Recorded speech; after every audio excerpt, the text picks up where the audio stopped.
Bonjour les amis, j'espère que vous allez bien. David est en votre compagnie. À quelques heures de la fin de cette année 2018, j'ai décidé de faire une vidéo pour faire mon bilan d'une année de cohabitation avec mes acouphènes. Mais avant toute chose, une petite rétrospective de mon année 2018. Alors pour rappel, mes acouphènes ont commencé entre les fêtes de Noël et les fêtes de fin d'année. L'acouphène est apparu tout d'abord à l'oreille gauche alors que je me nettoyais avec un coton-tige. Et ce qui est bizarre, c'est que par la suite, l'acouphène s'est également porté sur l'oreille droite pour au final donner un acouphène général. Je dirais oreille gauche, oreille droite et un peu dans toute la tête. Je suis allé aux urgences, si je ne m'abuse, c'était le 31, le 30 ou le 31.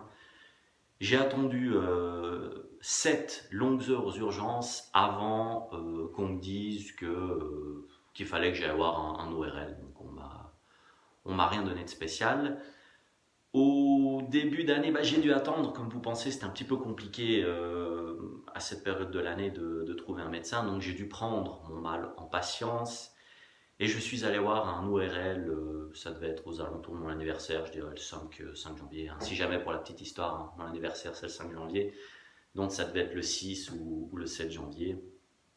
Je suis allé voir un ORL qui, voilà, un peu de vieille école, qui en sortant m'a dit « Vous êtes guéri, n'y pensez plus, tout va bien ».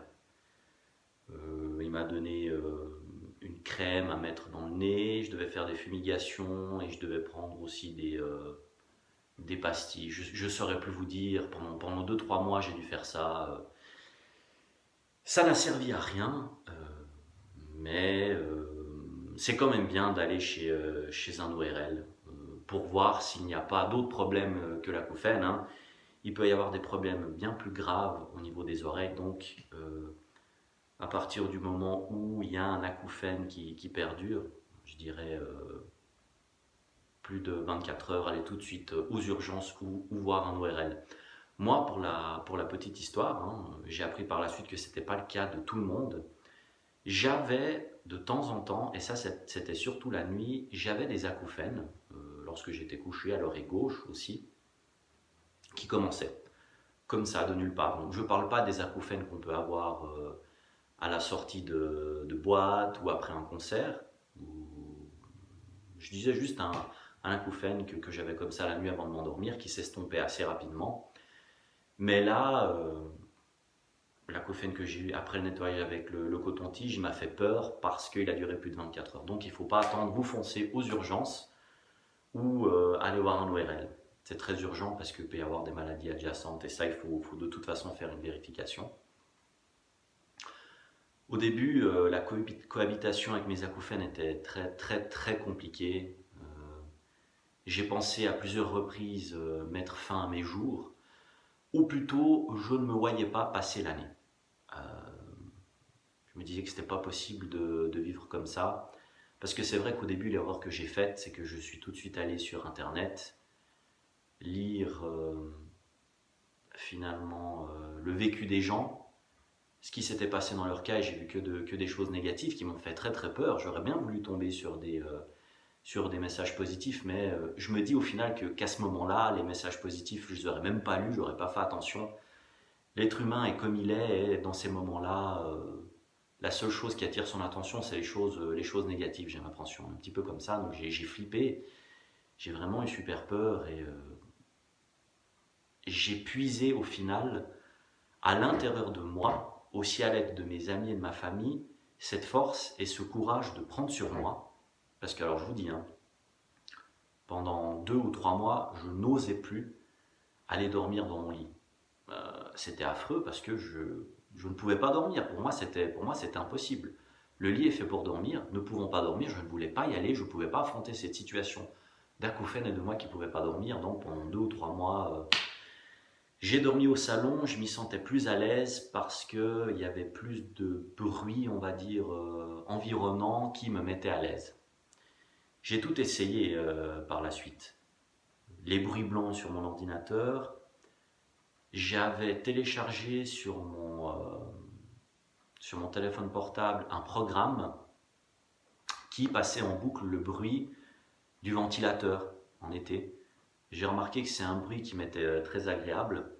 Donc j'avais téléchargé un programme et je me mettais les oreillettes et puis j'écoutais ça toute la nuit ou au final jusqu'à ce que je m'endorme. Alors ça au début c'est très utile, je vous le conseille, un bruit blanc. Regardez ce qui vous convient le mieux. Moi c'était le ventilateur, mais il y a aussi le bruit du congélateur, l'eau du robinet, la cascade, la nature, le bruit des oiseaux, l'aspirateur. Le four micro-ondes, il y a des personnes pour qui ça peut être aussi le bruit quand on est dans une voiture, sur la route, les roues, l'asphalte.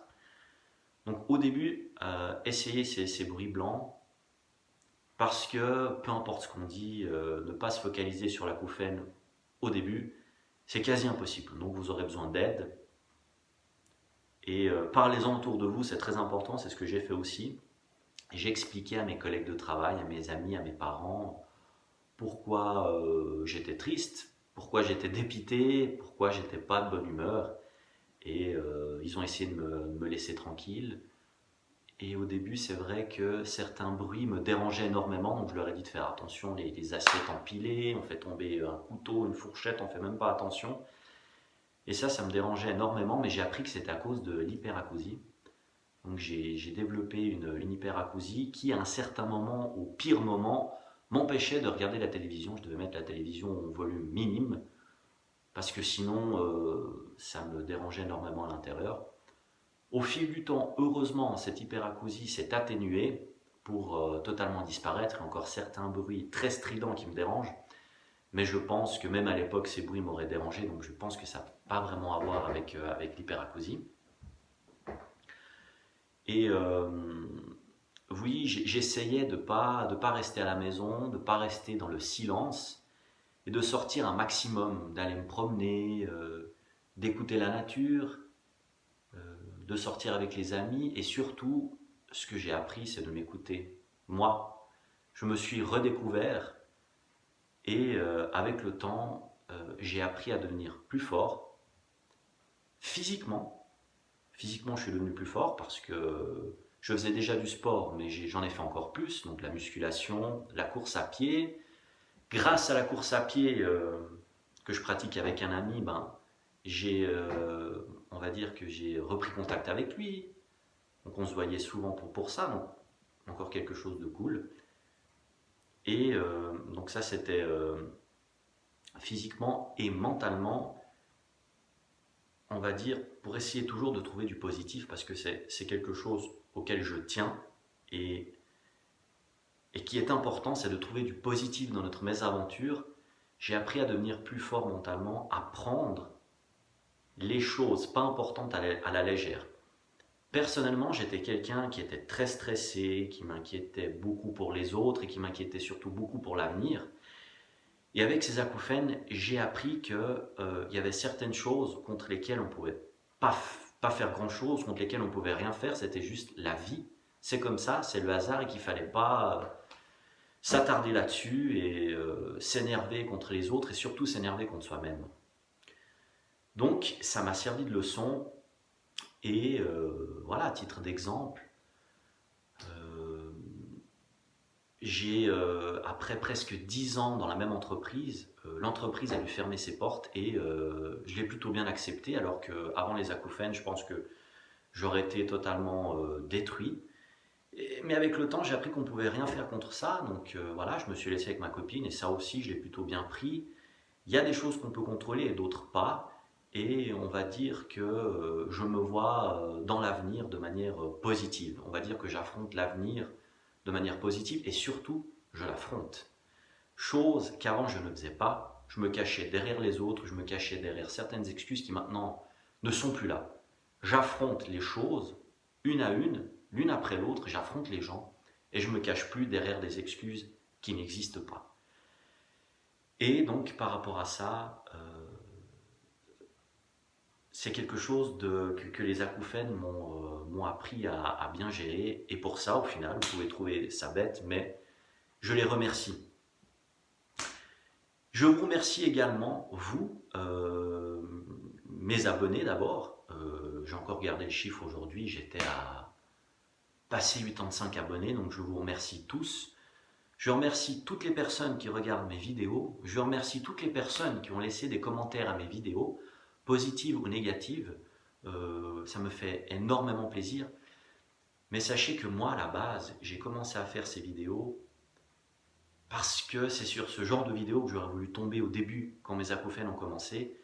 Des vidéos que moi j'ai toujours qualifiées de positives et qui amenaient un message, un bon message, pour que les gens, même si l'acouphène peut vraiment briser votre vie, il faut apprendre à aller de l'avant, de bien les prendre et d'en faire de quelque chose par lequel vous ressortirez plus fort, grandi et gagnant en final. Il faut gagner contre les acouphènes, c'est nous qui aurons le dernier mot et c'est ça qui est important et c'est ça que j'ai appris à faire cette année-là, c'est à ressortir gagnant et plus fort de ces acouphènes. Et c'est ce que moi je vous souhaite pour cette nouvelle année, de sortir gagnant de vos acouphènes. Et ce que je vous souhaite également, parce que c'est le plus important, c'est la santé pour vous, pour les gens que vous aimez, l'amour, parce que cette vie, elle est quand même plus simple à deux que tout seul, et quand même le travail, parce que voilà, on a beau dire, sans revenu, c'est quand même difficile de tourner, et on a quand même besoin du travail pour vivre dignement. En tout cas, moi, c'est tout ce que je vous souhaite. Je vais faire une vidéo, je vais faire des vidéos, donc une vidéo par mois, parce que ça, j'y tiens. C'est mon apport par rapport à toutes les personnes qui souffrent d'acouphènes. Ça, je vais continuer à le faire. Et voilà, j'espère que ça vous convient. Et j'espère que vous ne prenez pas mal le fait que je continue à faire des vidéos, que je vous parle de moi, de ma situation. Je sais qu'il y a des gens qui en souffrent plus que moi, qui ont des acouphènes plus forts que moi. Je ne le prends pas du tout à la légère, sachez-le. Tous les acouphènes, du plus bas au plus fort, doivent être pris sérieusement. Et c'est pas par manque de respect que je fais ces vidéos, c'est parce que je respecte justement énormément les acouphènes et toutes les personnes qui en souffrent. Et c'est mon apport, c'est mon message positif que je donne aux acouphènes et que je vais continuer à donner. Voilà. Je vous souhaite encore une fois une année 2019 pleine de succès, que vous vous réalisiez et, le plus important, que votre cohabitation avec les acouphènes soit la plus simple et la plus réussite possible. Voilà, c'est moi, David, qui vous salue, qui vous souhaite tout de bon et qui vous dit à la prochaine. Allez, ciao les amis!